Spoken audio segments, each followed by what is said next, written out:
Lozen, the Apache warrior woman. The desert doesn't warn you, it just watches. Wide, open, silent in a way that feels like it knows things. The wind moves low across the ground, carrying dust and heat and the kind of stillness that makes every sound matter. This is Apache territory. Not empty, never empty. Alive in a way outsiders don't understand. But outsiders are here anyway. You feel them before you see them. Soldiers moving through land that doesn't belong to them. Orders given in voices that don't match the ground beneath their feet. Lines drawn where there were never meant to be lines. Because the United States Army isn't passing through, it's taking hold. And taking hold here means breaking something first. You see it in the way the Apache are forced to move. Families pushed off land that held their stories. Leaders cornered into decisions that were never really choices. Promises made and broken just as quickly. This isn't war the way stories tell it. This is pressure, the kind that doesn't stop. And in the middle of it, there's a woman who doesn't move the way they expect. Not loud, not reckless, precise. Lozen. You don't hear her coming. You don't see her standing at the front of a crowd, but you feel her. In the way people turn slightly when she's near. In the way decisions shift just a little when she speaks. In the quiet respect that doesn't need to be announced.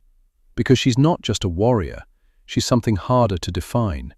You hear it in the stories whispered around fires, that she can sense movement before it happens, that she knows where danger is, even when no one else does. Not fear, not superstition, trust. And trust like that, it isn't given easily. You see her standing just outside the center of things, not needing attention, not asking for it, watching, always watching. Because the land speaks, and she listens. And when she moves, it's never without reason. The Apache don't fight the way outsiders expect. They don't line up. They don't wait. They move like the land itself, fast, quiet, impossible to hold in one place. And Lozen? She moves with it. You can almost feel the moment before something happens.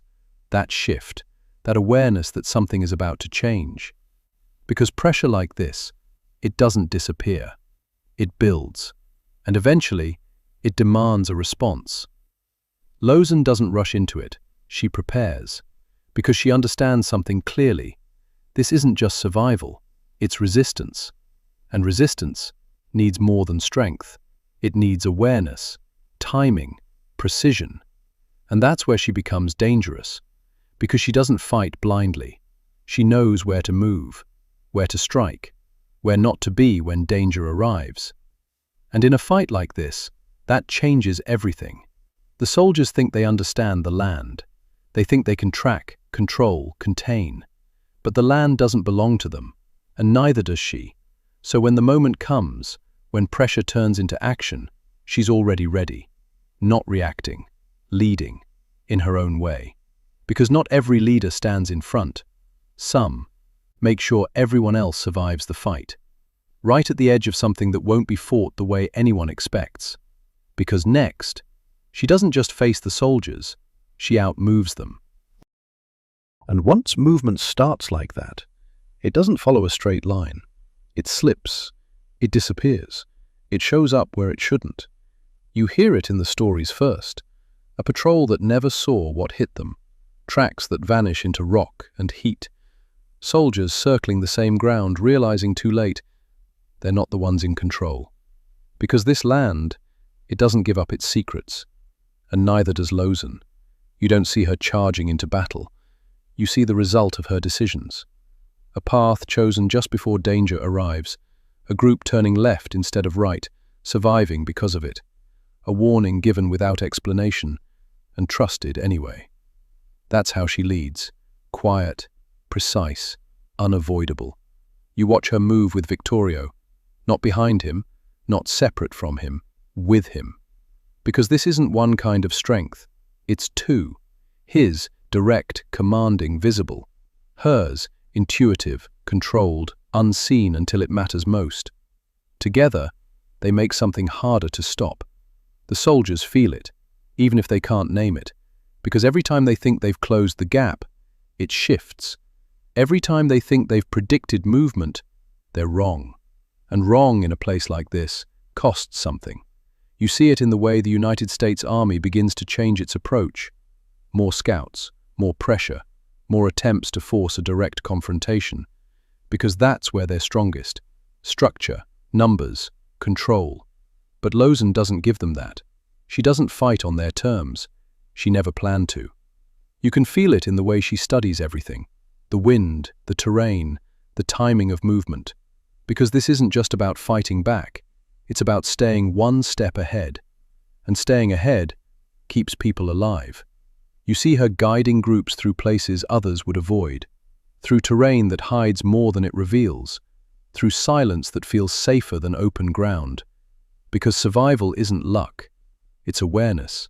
And she has more of it than anyone around her.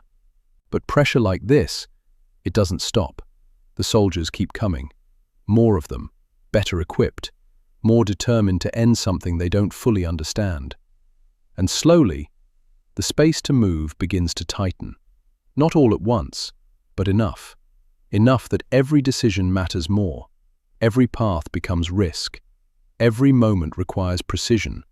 And still, she doesn't rush, because rushing is how you lose. So she stays steady, reading the land, reading the movement, reading the moment before it arrives, and guiding her people through it, because that's what she does. Not just fight, protect, lead in a way that doesn't need recognition, only results. And as the pressure builds, as the fight stretches longer, harder, you start to understand something clearly. This isn't a battle that ends quickly. This is something that wears down everything in it, except her. Because she's not reacting to the fight, she's moving through it. And that makes her something the soldiers can't quite defeat, even when they think they're close. Right in the middle of a fight that refuses to be predictable. Because next, the cost rises, and survival becomes something even harder to hold on to. And when the cost rises, it doesn't announce itself. It settles in. You feel it in the slower steps, the longer silences, the way even the strongest begin to carry something heavier than before. Because this kind of fight, it doesn't end. It stretches. Days turn into something harder to count. Food runs thinner. Water matters more with every mile. And the land, even though it protects, it also tests. Because survival here isn't just about escaping the United States Army. It's about enduring everything else that comes with it. Heat, distance, exhaustion. And still, they move. Because stopping is not an option. At the center of it, Lozen. Not louder, not more visible, but sharper. Because when everything tightens, she becomes even more precise.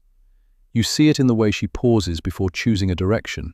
Not guessing, not hoping, knowing. The kind of knowing people don't question anymore. Because every time they've trusted her, they've lived. And trust like that, it becomes something stronger than fear. But even strength has limits. You feel it the moment something changes. Not in her, in the fight. The pressure closes faster than before. The paths narrow. The movement that once felt free now feels watched. And then, the moment comes. Not loud, not dramatic, but final in a way you can feel. Separation. The group breaks. Not by choice, not by plan, by force. And suddenly, the thing she's been protecting is no longer all within reach. You see it in the way she doesn't hesitate. No panic, no second guessing, just decision.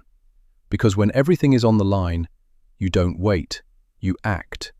She moves with those she can, guides them forward, away from danger that's closing in too fast. And even then, she's not thinking about escape, she's thinking about survival. Because survival now is the only victory left. You can feel the weight of it, not defeat, reality. Because this fight, it was never meant to be fair, and fairness has nothing to do with how it ends. But even here, even as the cost rises to something almost unbearable, she doesn't break. Because breaking would mean losing something deeper than the fight, and she's already decided that won't happen. So she keeps moving, through exhaustion, through loss, through a world that's closing in from every side, still reading the land, still guiding those with her, still choosing the path that gives them one more chance to live, because that's what she's always done. Not just fight, make survival possible, even when everything says it shouldn't be. And that's where her strength truly lives, not in victory, in endurance, in refusing to disappear quietly, in continuing when stopping would be easier, right at the edge of something heavier than battle, because next, the story doesn't get easier, but what she becomes unforgettable. And when a story reaches that edge, it doesn't get louder, it gets quieter. Not because the fight is over, because everything left matters more. You feel it in the way the world narrows, not wide open land anymore, not movement in every direction, just what's left.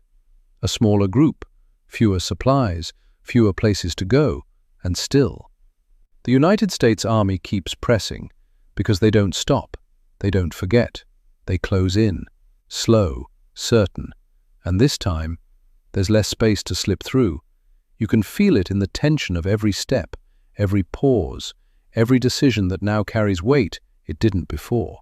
But even here, Lozen doesn't lose what made her different. She still reads the land, still listens, still senses what others can't. And because of that, people still follow.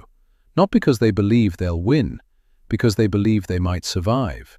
And sometimes, that's enough. You see her guiding them through the hardest paths now, not the safest, not the easiest, the only ones left. Because survival at this point isn't comfort, it's choice. Every mile is a decision, every turn is risk, every moment could be the one that ends it. And then, the moment comes, not sudden, not surprising, inevitable. She's taken. Not because she made a mistake, not because she stopped being who she was, because the world around her closed in faster than even she could outmove. And even then, even in that moment, she doesn't look like someone who lost. She looks like someone who endured. Because they didn't take everything. They couldn't. They couldn't take what she had already done, the lives she protected, the paths she found, the way she turned survival into something real for as long as it could be held. You can feel it in the stillness that follows, not empty, marked, because stories like hers don't end where the capture happens. They stay, in the way people remember who guided them through impossible moments, in the way her name carries something more than just history, respect, because she didn't fight like they expected, she didn't lead like they understood, she didn't become what they tried to force her into. She remained exactly what she was, unpredictable, uncontrolled, and even when the fight ended, that part of her never did. So we leave her here, not in defeat, not in silence, but in impact, a woman who moved through a war no one else could navigate and made survival possible where it shouldn't have been. If this story stayed with you, if you felt what it means to endure when everything is closing in, don't stop here. There are more women like her, women who didn't just fight battles, they changed how those battles were fought. Subscribe and come back for the next chapter. Next time, we step into something different again, not open resistance, but a woman who ruled from within power itself and bent it to her will. Stay dangerous, stay loud, and never let them hold the pen.